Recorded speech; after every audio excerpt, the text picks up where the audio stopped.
네, 안녕하세요. 능구 연세부동산입니다. 오늘은 11월 5일이고요.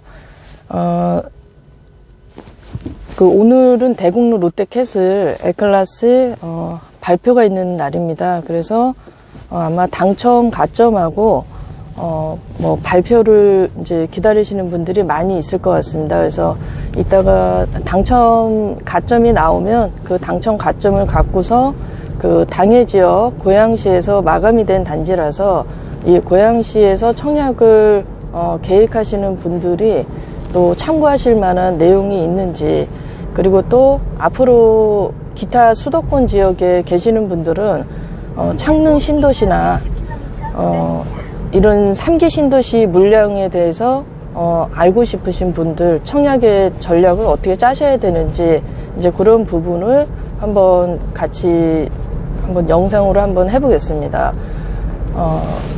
이제 요번에 이제 그제 어제 과천 지정타, 가밀 프루지오, 그 다음에 그 전에 있었던 별레더 자이스타, 이렇게 핫한 슈퍼 청약 단지가 이제 접수가 이제 1단락이 지금 된 상태고요.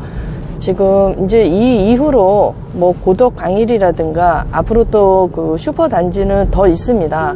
그래서 지금 분양가 상한제가 적용돼서 지금 이제 청약을 계획하시는 분들한테는 굉장히 좋은 기회가 지금 좀 더 남아 있기 때문에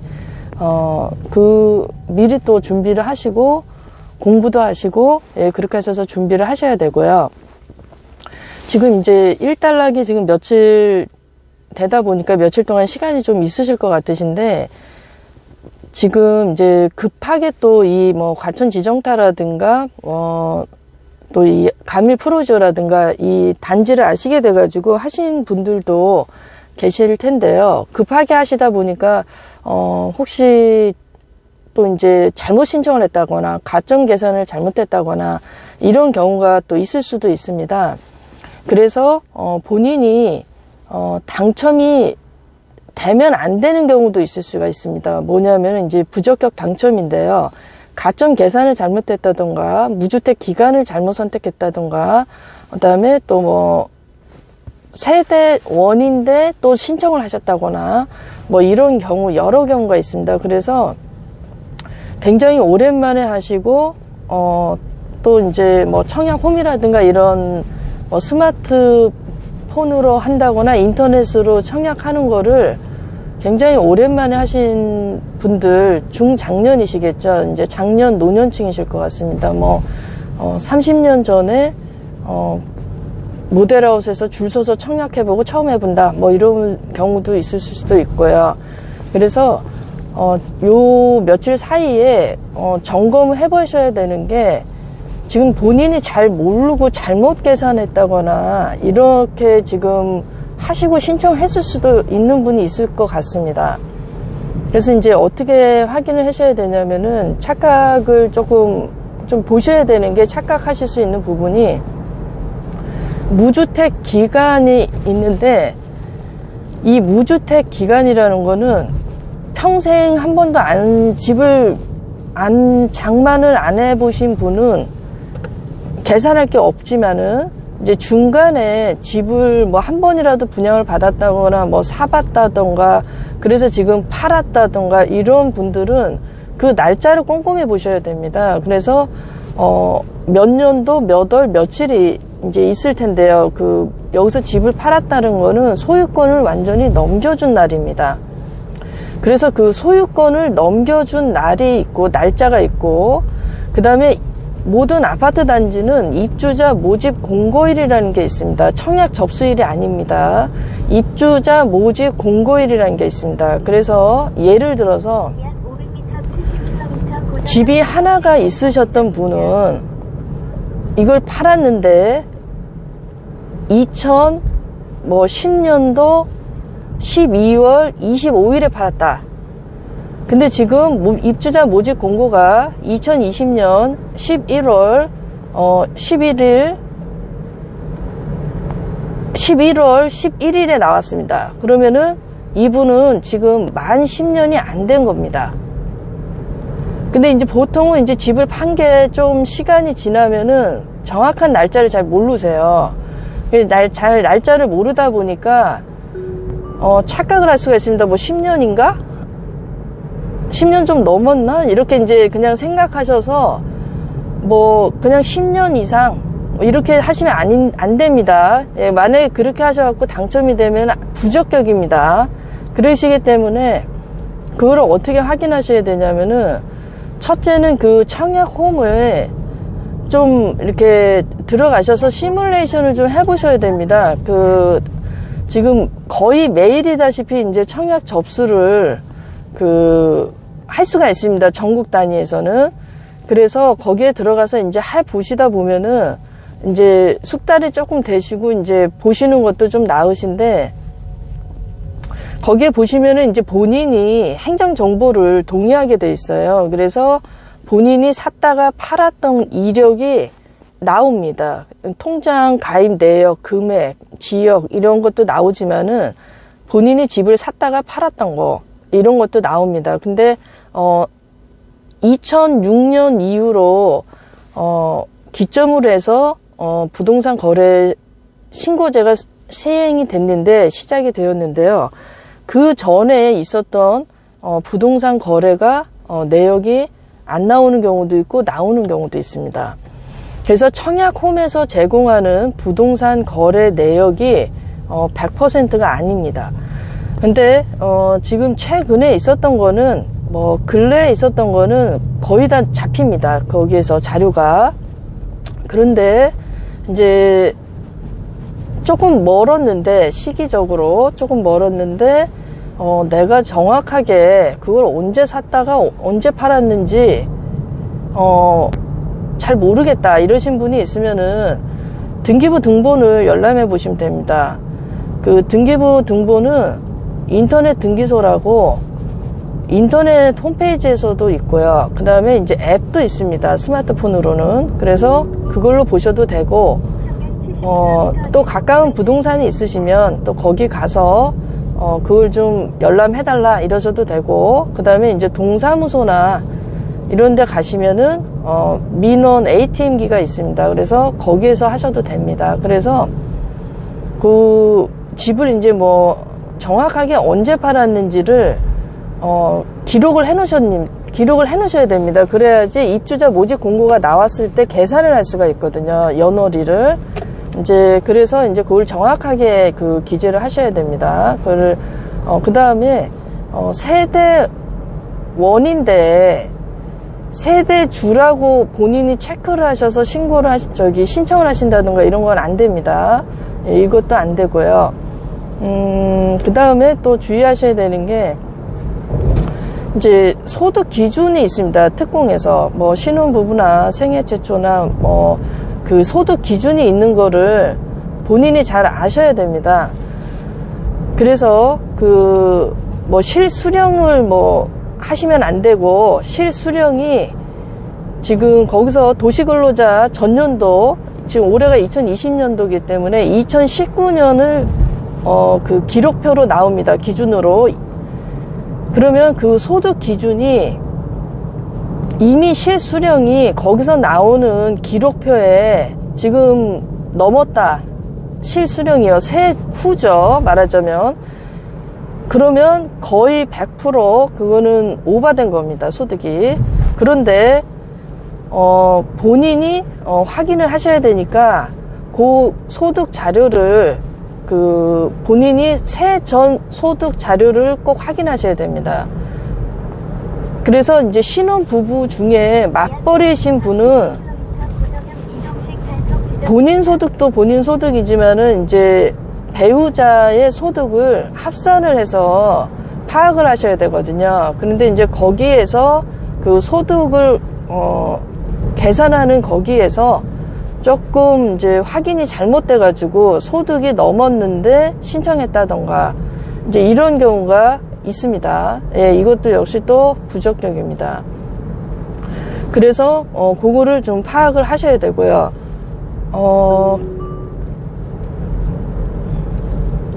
그 다음에 집이 중간에 나이가 지금 50이신데 예전에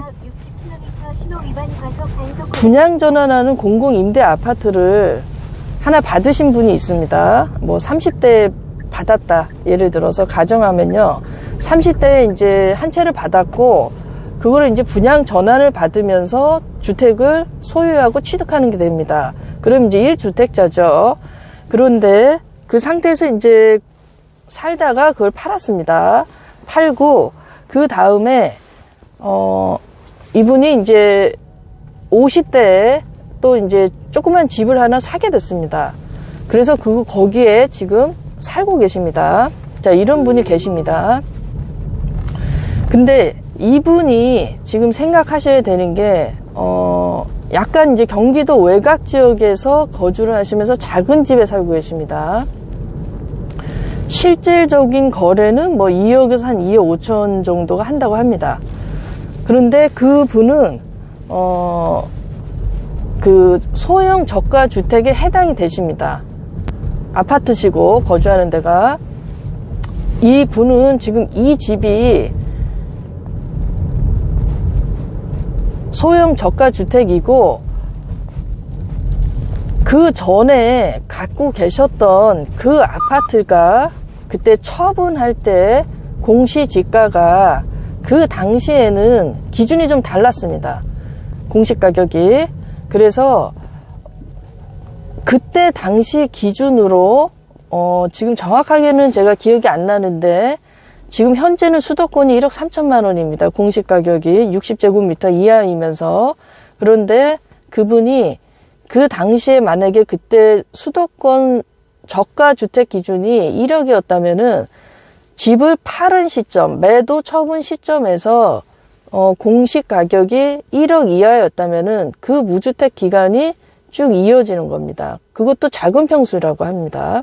60제곱미터 이하죠. 59인 것 같습니다. 그러다 보니까 이분은 무주택 기간을 굳이 통산하실 필요는 없습니다. 왜냐하면 이미 15년을 초과하셨기 때문에.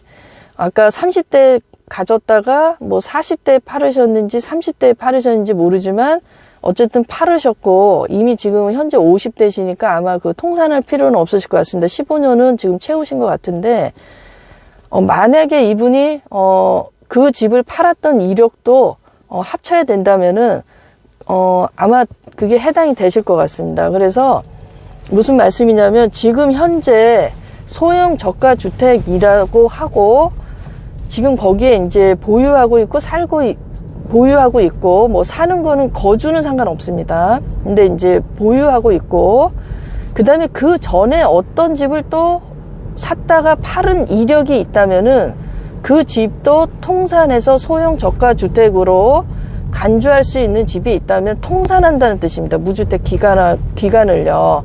그럼 이제 가점이 부활하게 되는 거죠. 그래서 1주택자라고 생각을 하신 분이 있다면은, 여기에 이제 조건에 부합하시는 분이 있다면은 잘 생각을 해보시기 바라겠습니다. 본인 조건을. 그래서 지금 현재 집을 하나 갖고 있고, 그 전에도 무언가 작은 집을 샀다가 팔면서 이 집을 갈아탈 수가 있을 경우가 있을 겁니다. 그런데 계속 작은 집에서 작은 집으로 이동하신 분들 중에 공시 가격이 1억 3천만 원 현재 기준입니다. 그거는 그 매도 처분 시점에서는 그 저가 기준이 다를 수가 있습니다. 작을 수가 있습니다. 그래서 그 해에 저가 주택 기준에 부합해야 됩니다. 그래서 그 부분을 두 가지를 다 확인하셔야 됩니다. 지금 기준으로 1억 3천인데 뭐 한 7년 전에 1억 1,000이었다. 이거는 해당이 안 될 수가 있습니다. 공시가격 기준으로 말씀드리는 겁니다. 그래서 지금 이제 그런 분이 이제 있으실 것 같습니다. 그리고 지금 이제 본인이 청약통장을 가입을 지금 어떻게 해놨는지 그거를 이제 확인을 하셔서 그 부적격 당첨이 안 되도록 좀 세세하고 꼼꼼하게 살펴보실 필요가 있고요. 그 다음에 이제 또 하나는 같은 세대원인데 부모님이 집이 하나 있습니다. 그리고 부모님하고 자제분이 같은 세대로 돼 있습니다. 근데 자제분이 세대주입니다. 부모님은 세대원인 거죠. 이런 분은 민영주택에서 무주택자로 간주합니다. 그렇기 때문에 가점이 그 자제분이 낮다고 해도 작다고 해도 추천 물량을 신경 쓰셔서 지원하시면 됩니다. 그리고 또 어떤 분이 있냐면은 부부신데 남편이 세대주입니다. 그런데 사모님이 부인이 통장을 갖고 있습니다. 그러면 세대주를 부인 앞으로 하시는 게 좋습니다. 그리고 남편분은 통장이 없다고 그럽니다. 부인만 있다고 그럽니다. 그리고 통장 그 가입자하고 세대주를 일치시켜 주는 게 좋고요. 그 다음에 통장이 남편분이 지금 없다고 하는데 지금이라도 만드시는 게 좋습니다. 왜냐하면 통장을 이제 두 분 다 키워 나가시면서 또 자제분이 있다면 자제분도 들어주셔야 됩니다. 그래서 통장을 전부 다 키워 가시면서 만약에 사모님이 당첨이 되신다면 뭐 창릉이 됐던 뭐 어떤 뭐 더 좋은 뭐 고덕 강일이 됐던 어느 뭐 또 더 좋은 어떤 단지를 찾아서 분양을 해서 그게 이제 되실 수도 있고 또 그렇게 되면 그 사이에 또 통장을 또 키워 나가시면서 그 다음에 또 이제는 세대주를 바꿔서 청약을 할 때쯤 돼서 또 남편분이 또 청약을 할 수도 있고 그렇습니다. 이제 그런 게 있고요. 그 다음에 지금 이제 청약 통장이 종류가 4가지입니다. 현재는 지금 새로 가입할 수 있는 게 청약저축 종합통장 한 개인데, 이거는 지금 이제 상속으로만 이어받게 돼 있고요. 그 다음에, 청약저축, 예금, 부금, 이거는 이제 증여를 할 수가 있게 돼 있습니다.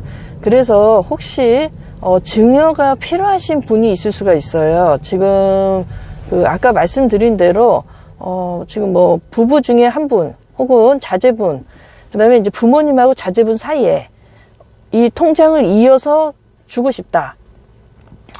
부모님이 지금 통장 불이익 금액을 계속 이어 나와가지고, 뭐, 지금 현재 한 3천만 원 정도를 만든 상태다.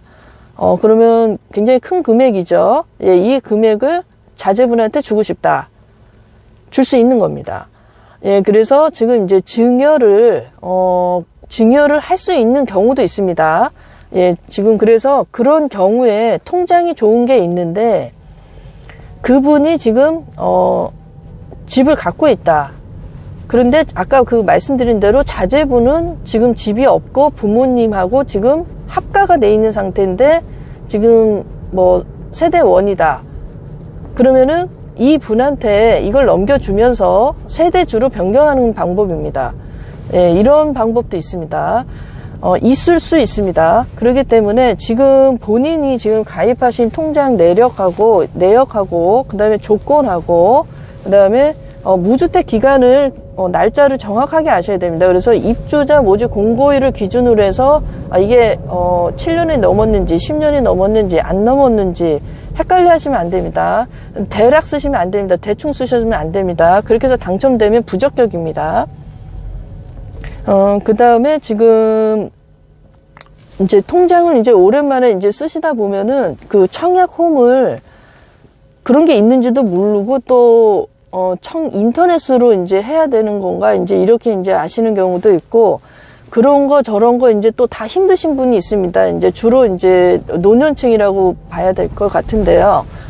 그런 분들은, 통장 가입 은행 지점에서 신청하시면 됩니다.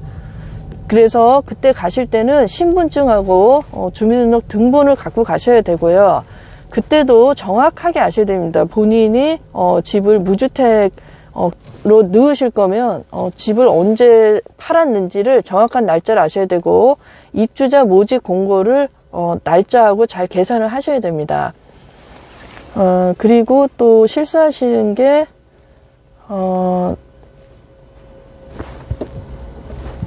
그 정도인 것 같습니다. 다음에 한 번 또 이 청약의 이제 부적격에 대해서 한 번 더 유의하셔야 될 점 신청하시기 전에 체크를 하셔야 되기 때문에 한 번 더 자료를 모아갖고 좀 더 종합적으로 한 번 더 말씀드리겠습니다. 예, 이것으로 출근길 영상을 마치고요. 이따가 대곡 롯데 당첨 가점 자료를 갖고 다시 한번 또 영상을 해보겠습니다. 감사합니다.